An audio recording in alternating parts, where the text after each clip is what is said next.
प्रीतमपुरा गांव की कोकिला एक गरीब बूढ़ी औरत है। कुछ साल पहले तक वो लोगों के घर काम करके पैसे कमाती थी, लेकिन अब उम्र के बोझ से लाचार होकर उसे काम छोड़ना पड़ा। उसकी दो बेटियां हैं, आस्था और शारदा। आस्था सिलाई का काम करती है और शारदा छोटे बच्चों को ट्यूशन पढ़ाकर घर चलाती है। शारदा, तुझे बताया था मेरी दवा खत्म हो गई है, शाम को लौटते वक्त लेती आना बेटा। माँ, महीने के आखिर में एक पैसा भी नहीं बचा है। हर कुछ दिन में दवा, बाजार का खर्चा, मैं थक चुकी हूँ सब कुछ संभालते संभालते। क्या करूँ बेटा, खुद कुछ कर नहीं सकती, इसलिए तुम लोगों पर ही निर्भर हूँ। मुझे भी अच्छा नहीं लगता हर बार तंग करना। सब कुछ मुझ पर ही क्यों? कभी आस्था से भी कुछ बोल सकती हूँ, वो भी सिलाई करके अच्छा कमाती है। कुछ दिन पहले उससे ही पैसे लिए थे, इसलिए अब शर्म आती है दोबारा कहने में। उस वक्त तो शर्म आती है, लेकिन मुझसे कुछ कहने में हिचक नहीं होती। सच कहूँ तो अब और नहीं झेला जाता। कब इस बोझ से छुटकारा मिलेगा कौन जाने। मेरी बेटियां कितना संघर्ष करती हैं। जहाँ बाकी लड़कियां शादी करके अपनी जिंदगी सजा रही हैं, वहाँ मेरी वजह से ये बोझ उठा रही हैं। मैं अब कोई पैसा नहीं दे सकती। आस्था आए तो उससे दवा के लिए पैसे मांग लेना। सब कुछ तुम्हारे और घर के पीछे लग जाए तो खुद के लिए क्या बचेगा? ठीक है बेटा, मैं आस्था से कहूँगी, तू अपने काम पर जा, ध्यान रखना। शारदा चली जाती है। बूढ़ी कोकिला खुद को अपनी बेटियों की जिंदगी पर बोझ की तरह महसूस करने लगती है और उसकी आंखों से आंसू बहने लगते हैं। आस्था पास के घर अपने सिले हुए कपड़े देकर पैसे लेकर लौट रही थी। चलो, आखिरकार कुछ पैसे आए। थोड़ा खुद के लिए रखूंगी, बाकी माँ को दे दूंगी। दूर से गांव का गुंडा मुरली उसे देख लेता है। सालों से वो आस्था के पीछे पड़ा है कि उससे शादी करेगा, लेकिन आस्था उससे नफरत करती है। फिर भी मुरली उसका पीछा नहीं छोड़ता। अरे वाह वाह वाह वाह वाह आज तो सुबह सुबह अपने होने वाली बीवी के दर्शन हो गए। चलो जरा मिलते हैं। मुरली जैसे ही आस्था के सामने आता है, आस्था डर से सहम जाती है। तुम यहाँ क्या कर रहे हो? अरे ये गांव सिर्फ तुम्हारा है क्या? तुम घूम सकती हो तो मैं भी तो घूम सकता हूँ। मेरे रास्ते से हटो, क्यों बीच में खड़े हो? अरे अरे अरे, इतनी जल्दी भी क्या है? चलो थोड़ा बातें तो कर लेते हैं। मुझे जाने दो मुरली, नहीं तो मैं लोगों को बुला लूंगी। ओहो, इसमें गुस्सा होने वाली कौन सी बात है? मैं बस बातें तो करना चाहता हूँ, वो भी अपने होने वाली बीवी से। हैं? कितनी बार कहूँ, मैं तुमसे शादी नहीं करना चाहती, मुझे तुमसे नफरत है। पसंद करो या ना करो, शादी तो तुम मुझसे ही करोगी। तुम्हारी डोली मैं ही उठाऊंगा। हाँ। मैं मर जाऊंगी, लेकिन तुमसे शादी नहीं करूंगी। रास्ता छोड़ो मेरा। अरे अरे, इतना क्या शर्माना। हाँ, चाहे तुम जो कहो, मैं ही हूँ तुम्हारे दिलों का राजा, तुम्हारा शहजादा, तुम्हारा बादशाह। तुम मुझे ही मिलोगी बेगम। हाँ। आस्था डर के मारे रोती हुई वहाँ से भाग जाती है। मुरली पीछे से जोर जोर से हंसता है।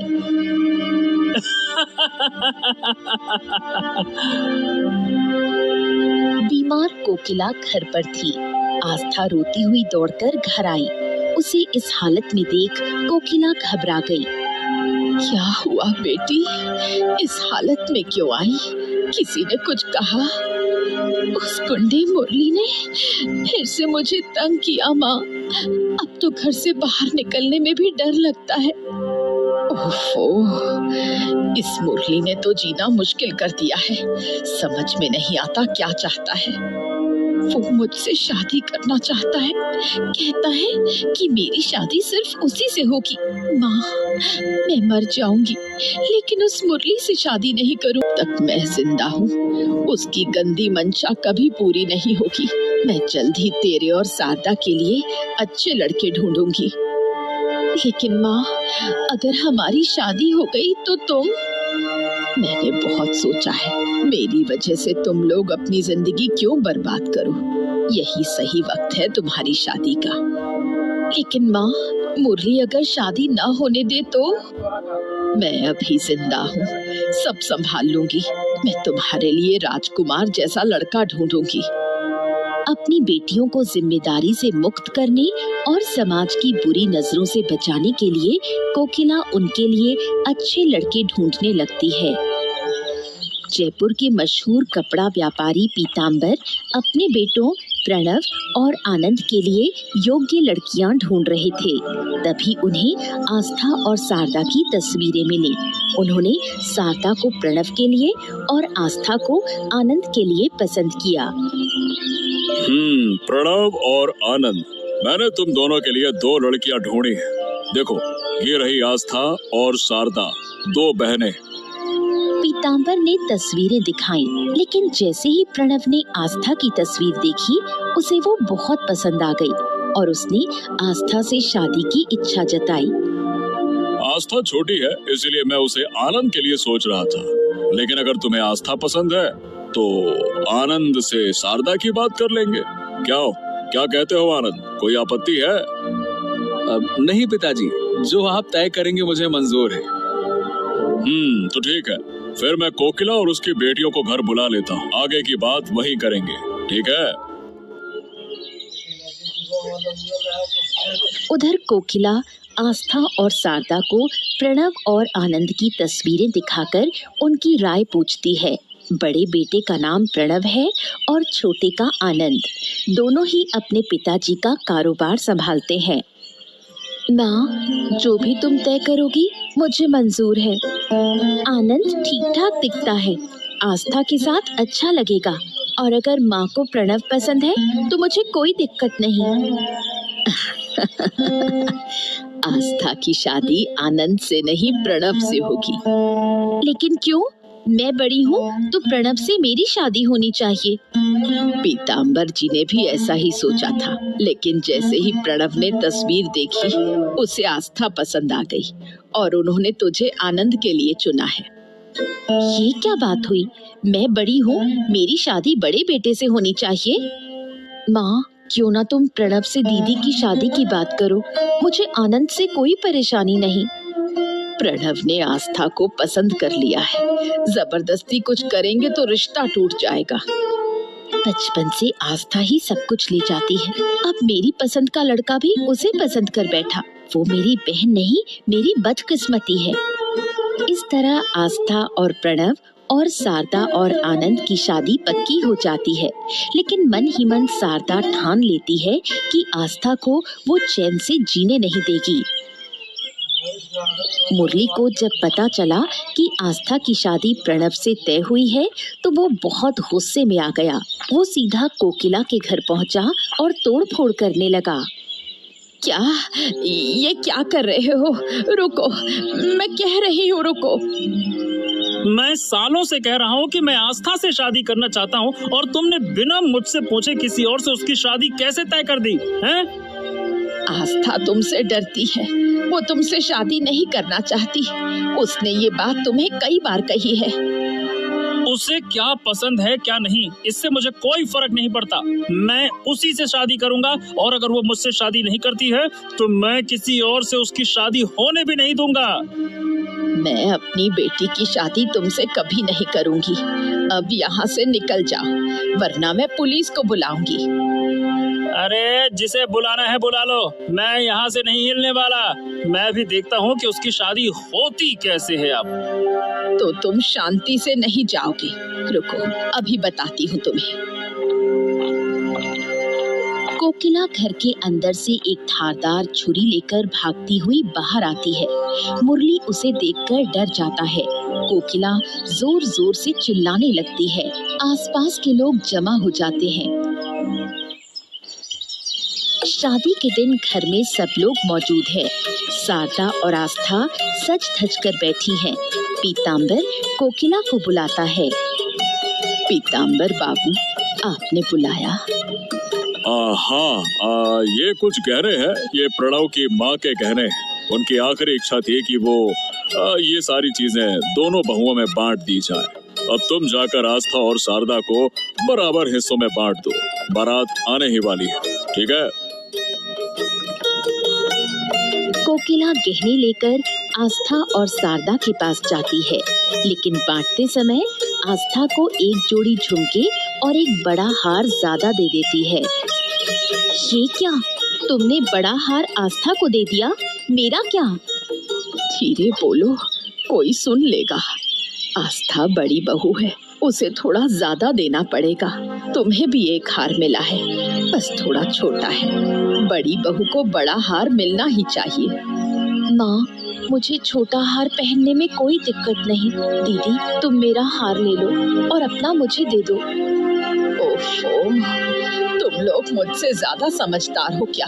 अगर पीतांबर बाबू या प्रणव ने देख लिया तो बहुत गुस्सा करेंगे। शारदा, तुम्हें जो दिया गया है वही पहन लो। बड़ी बहू होने के कारण आस्था को ज्यादा सम्मान और अहमियत मिलने लगी, जिसे शारदा सह नहीं पाई। वो अंदर ही अंदर आस्था से जलने लगी और उसका जीवन बर्बाद करने की योजना बनाने लगी। शादी बहुत धूमधाम से हुई। पूरा गांव शादी की बात कर रहा था। आस्था और प्रणव बहुत खुश थे। अच्छा, मैंने तुमसे पूछा ही नहीं, तुमने पढ़ाई कहाँ तक की है? घर की जिम्मेदारी इतनी ज्यादा थी कि मैं और दीदी ज्यादा पढ़ नहीं पाए। गरीबी और तंगी ही हमारी साथी रही। अगर तुम्हें दोबारा पढ़ने का मौका मिले तो क्या करोगी? अगर मौका मिले तो मैं पूरी मेहनत से पढ़ाई करूंगी ताकि माँ का नाम रोशन कर सकूं। लेकिन अब इन बातों का क्या मतलब? मैंने एक फैसला लिया है। तुम दोबारा पढ़ाई शुरू करोगी, मन लगाकर पढ़ोगी। तुम्हारी पहचान सिर्फ मेरी पत्नी के रूप में नहीं होगी। सच कह रहे हैं? मैं फिर से पढ़ाई कर सकती हूँ? हाँ हाँ, बिल्कुल। पढ़ाई की कोई उम्र नहीं होती है। मैं कल ही जाकर सरकारी स्कूल में तुम्हारे दाखिले की बात करूंगा। मैं पढ़ाई में बहुत अच्छी नहीं थी, लेकिन दिल से पढ़ना चाहती थी। बाद में सिलाई करके कुछ पैसे कमाती थी ताकि माँ की मदद कर सकूं। अब तुम पढ़ाई शुरू करो। मुझे पूरा भरोसा है कि तुम बहुत आगे जाओगी। और माँ की चिंता मत करो, मैं उनकी देखभाल के लिए आदमी तय कर दिया है, तो वो देखेगा, है ना? आस्था के दिल में खुशी की लहर दौड़ जाती है। उसे ऐसा ही जीवन साथी चाहिए था। प्रणव के सहयोग से उसका आत्मविश्वास बढ़ता है और वो फिर से सपने देखने लगती है। जहां आस्था और प्रणव की जिंदगी खुशहाल चल रही थी, वहीं आनंद और शारदा की जिंदगी बिल्कुल उल्टी थी। आनंद शारदा से हमेशा अच्छा व्यवहार करता, लेकिन शारदा हमेशा झगड़ा करने को तैयार रहती। इस घर में रहना मुश्किल है, ना आराम है ना शांति। दिन भर खटती हूँ और बदले में क्या मिलता है? आहा, शांति शांति शांति। क्या हुआ तुम्हें? फिर से इतनी नाराज क्यों हो? कुछ नहीं, दिन भर तुम बस किताबों में घुसे रहते हो। मैं ही सब कुछ झेलती हूँ। तुमसे शादी करके कोई सुख नहीं मिला। अरे ऐसे क्यों बोल रही हो? क्या हो गया? किसी ने कुछ कहा क्या? तुम क्या करोगे? तुम तो डरपोक हो। अरे बस, बहुत हो गया। मैं हमेशा प्यार से बात करता हूँ, इसका मतलब ये नहीं है कि तुम मुझे इस तरह से जलील करती रहो। फालतू की बात करती हो। अगर हिम्मत है तो जाकर अपने भाई और उसकी बीवी से उलझो। सिर्फ मुझ पर चिल्ला सकते हो। अरे तो मैं उनसे क्यों उलझूं? क्या मेरे सींग उगे हैं क्या? जाके उनको मार दूं? उनसे मेरा क्या लेना देना? फालतू की बात कर। मैं दिन भर काम करती हूँ, घर संभालती हूँ, और आस्था वो आराम से पढ़ाई करती है, बस इसलिए क्योंकि वो प्रणव की पत्नी है। सरदा, ये तुम्हारा वहम है। तुम और भाभी दोनों ही इस घर की बहुएं हो। दोनों का सम्मान बराबर है। सच? एक बार अपने आप को देखो। पिताजी सारे काम प्रणव को देते हैं और तुम उनके बिजनेस में बस एक सहायक हो। जहाँ तुम्हारा कोई मान नहीं, वहाँ तुम्हारी बीवी को क्या मिलेगा? शारदा की बातें आनंद के मन में गहरी चुभ जाती हैं। अब वो अपने भाई और पिता के प्रति जलन और नाराजगी महसूस करने लगता है। सुबह सुबह शारदा रसोई में आनंद के लिए नाश्ता बनाने जाती है। तभी आस्था भी रसोई में आती है। दीदी, आप थोड़ी देर में ठाकुरपो के लिए नाश्ता बना देना, पहले मैं बना लूं। क्यों? मैं पहले आई हूँ तो नाश्ता मैं बनाऊंगी, तुम बाद में करना। दीदी समझिए ना, उन्हें जल्दी काम पर जाना है शहर से बाहर, और ठाकुरपो तो घर में ही है ना। आनंद ये सारी बातें सुन रहा था। वो धीरे से आस्था के पीछे आकर खड़ा हो जाता है। तो अगर दादा शहर जा रहे हैं तो फिर तो मेरा कोई काम ही नहीं हो सकता। हमेशा उन्हीं का नाश्ता पहले बनेगा और मैं इंतजार करूंगा, है ना? ठाकुरपो, मैंने ऐसा मतलब नहीं निकाला। आप तो घर पर हैं, इसलिए थोड़ी देर से भी नाश्ता हो जाए तो कोई परेशानी नहीं। मुझे अभी नाश्ता चाहिए। आज मेरा नाश्ता पहले बनेगा। अगर दादा इंतजार नहीं कर सकते हैं तो बाहर खा ले, बस। पर ठाकुरपो, दादा को जरूरी। सरदा, मेरा नाश्ता पहले बनाओ, मैंने कह दिया ना। मुझे किसी की बात नहीं सुननी है। ये रसोई किसी एक की नहीं है, समझ लो। आनंद के इस बदले हुए व्यवहार से आस्था बहुत दुखी होती है। शादी के बाद पहली बार आनंद ने उससे ऐसे गुस्से में बात की थी। वो चुपचाप खड़ी रह जाती है, कुछ समझ नहीं पाती। आस्था चुपचाप सिर झुकाकर कमरे में आती है और प्रणव बिना उसे देखे बोलता रहता है। मुझे तो लगा तुम नाश्ता लेकर आई हो। खैर, अब समय नहीं बचा है, बहुत देर हो गई है, अब मैं जाता हूँ। नाश्ता बनाने देती तो जरूर बना लाती, लेकिन रसोई में घुसते ही मुझे अपमान सहना पड़ा। क्या मतलब? किसने तुम्हें अपमानित किया? अरे किसकी इतनी हिम्मत हुई, बताओ मुझे। कोई नहीं, छोड़ो, तुम्हें तो देर हो रही है। चलो, मैं तुम्हें बाहर तक छोड़ देती हूँ। बात मत घुमाओ आस्था, साफ साफ बताओ किसने तुम्हें अपमानित किया।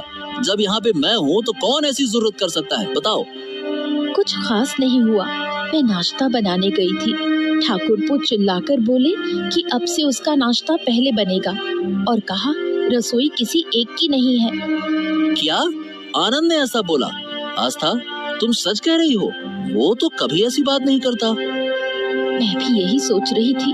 पहली बार उन्होंने इस तरह गुस्से में मुझसे बात की। पता नहीं उन्हें क्या हो गया है। ओहो, उसकी हिम्मत बहुत बढ़ गई है। रुको, आज मैं उसको सबक सिखाता हूँ। छोड़ो ना, सुबह सुबह झगड़ा मत करो। शायद दीदी से लड़ाई हुई हो, इसलिए गुस्से में है। तुम निकलो, देर हो रही है। तुम कह रही हो इसीलिए जा रहा हूँ, वरना आज उसे दिखा ही देता। प्रणव काम के लिए जयपुर रवाना हो जाता है। आस्था आनंद के व्यवहार को याद कर दुखी होती है। कुछ दिन बाद पीताम्बर 10 बीघा जमीन खरीदकर उसका मालिकाना हक प्रणव के नाम कर देता है। ये बात जैसे ही शारदा को पता चलती है, वो आनंद को सब बता देती है। आनंद गुस्से में पीताम्बर से बात करने जाता है। पापा, बचपन से आप जो कहते आए हैं मैंने वही किया, कभी आपका विरोध नहीं किया। लेकिन आप मेरे साथ ऐसा करोगे मैंने सोचा भी नहीं था। ये क्या बातें कर रहे हो? मैंने क्या कर दिया? आपने हमेशा दादा को मुझसे ज्यादा अहमियत दी है। शादी में उसकी पसंद मानी, खाने में उसकी पसंद चलती है, पढ़ाई में उसकी पसंद। अरे मैं कहाँ हूँ, मेरा तो कुछ नहीं माना ना। ये क्या बकवास करते हो आनंद? तुम दोनों मेरे लिए बराबर हो, फालतू की बातें ना करो। सारी बातें झूठ है, कोई बराबर नहीं है। व्यापार के हर बड़े फैसले में आप दादा की राय लेते हैं, उसे भेजते हैं, और मुझे बस एक साधारण सा सहायक बनाकर रखा है, किनारे में बैठा रहता है जो। क्योंकि प्रणव तुमसे ज्यादा समझदार है और बड़ा भी है। ओ, तो क्या बड़े होने से ही सारे फायदे मिलेंगे? आपने 10 बीघा जमीन उसके नाम कर दी, मुझे क्या दिया? बस बहुत हो गया पापा, मुझे भी जमीन चाहिए, अलग घर चाहिए, और मेरी पत्नी के लिए अलग रसोई चाहिए, वरना मैं इस घर को जला दूंगा। पहली बार आनंद के ऐसे तेवर देख पीताम्बर चौंक जाता है। वो यकीन नहीं कर पाता कि उसका सीधा बेटा उसे धमकी देकर चला गया। कुछ दिनों बाद दुखी पीताम्बर 2 कागज लेकर प्रणव के पास आता है। पापा, आप इतनी रात को जाग रहे हैं, सब कुछ ठीक तो है ना? जिंदगी भर सारी जिम्मेदारी तुम्हें दी है, आज आखिरी एक जिम्मेदारी सौंपने आया हूँ। उम्मीद है कि तुम हमेशा की तरह इसे भी निभाओगे। ऐसा क्यों कह रहे हो पापा? आप तो बस कहिए करना क्या है। तुम्हारी माँ के जाने के बाद मैंने बहुत कोशिश की कि तुम दोनों बेटों को खुशियाँ दूं, शायद पूरी तरह से सफल नहीं रहा। पापा, आपके कारण ही तो हम आज इस मुकाम पर हैं। आपने हमारी हर जरूरत पूरी की है। तुम तो मुझसे खुश, मैं उसकी फिक्र करता ही नहीं। पीताम्बर कागज प्रणव को देता है। इन कागजों पर मेरी सारी जमीन दोनों बेटों के नाम पर बराबर बटी हुई है। अगर मैं ना रहूं तो तुम अपने भाई को उसका हिस्सा प्यार से दे देना, समझ गए? पापा, आप ही सब कुछ हैं। आप खुद आनंद को समझा दीजिए ना। नहीं नहीं नहीं, वो मुझसे नाराज है। अब ये जिम्मेदारी तुम्हें देता हूँ। मुझे भरोसा है कि तुम संभाल लोगे। पीताम्बर प्रणव के सिर पर हाथ फेरता है और सोने चला जाता है। उसी रात नींद में ही उनकी मौत हो जाती है। प्रणव टूट जाता है, लेकिन आनंद में ज्यादा दुख नहीं दिखता। पीताम्बर की मौत के बाद भी स्वार्थी शारदा आनंद को भड़काती रहती है। देखो, जो डर था वही हुआ। तुम्हारे पिता सब कुछ प्रणव को दे गए, अब हमें उसका नौकर बनकर रहना पड़ेगा। मुझे यकीन नहीं हो रहा कि मेरे पापा मेरे साथ ऐसा कर सकते हैं। क्या तुम सच में उनके बेटे हो? कोई बाप ऐसा कर सकता है? चुप रहो सरदा, मैं कुछ नहीं समझ पा रहा। क्या समझना है? अब सारी जिंदगी तुम्हारे दादा मजे करेंगे और हम देखते रह जाएंगे। ऐसा नहीं होने दूंगा। हम उनके सामने झुकेंगे नहीं।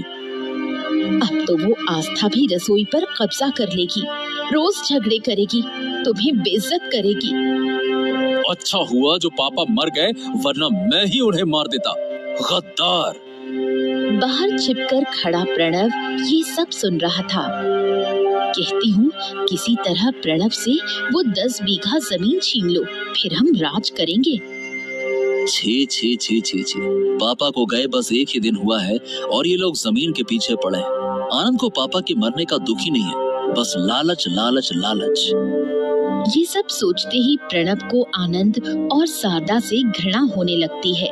वो चुपचाप वहाँ से चला जाता है। 1 महीने बाद आस्था और प्रणव कोकिला को लेकर नदी किनारे जाते हैं। वहीं वो आनंद और शारदा को बुलाते हैं। ये दोपहर में सबको नदी के किनारे क्यों बुलाया है? आज सारे हिसाब साफ करने हैं, इसीलिए मैंने सबको बुलाया है। अच्छा, किस चीज का हिसाब? पापा ने मरने से पहले मुझे कुछ जिम्मेदारियां दी थी, आज वो मैं पूरी कर रहा हूँ। हाँ, पापा तो हमेशा से ही सब तुम्हें ही देते आए हैं, इसमें नया क्या है? बताओ।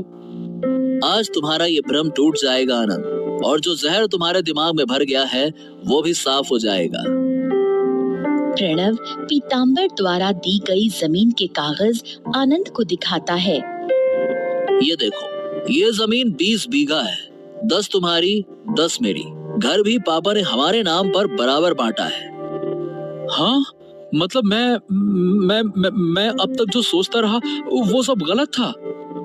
हाँ, और पापा की मौत के बाद जो बातें मैंने तुम्हारी पत्नी से सुनी, उसके बाद मैंने तय किया अब हम अलग रहेंगे।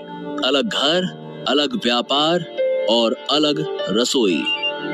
आनंद और शारदा 2 रसोई घर देखते हैं। अब रोज झगड़े नहीं होंगे। ये रही तुम्हारी रसोई, यहीं से तुम अलग खाना बनाओगे और जल्द ही हम अलग घर भी बना लेंगे। ये सब सुनकर आनंद और शारदा को अपनी गलती का एहसास होता है। वो रोते हुए माफी मांगते हैं। दादा, मैंने सरदा की बातों में आकर तुम्हें गलत समझा। लगा तुम और पापा मुझे नजरअंदाज करते हो। इसी गलत फहमी में मैंने बुरा बर्ताव किया।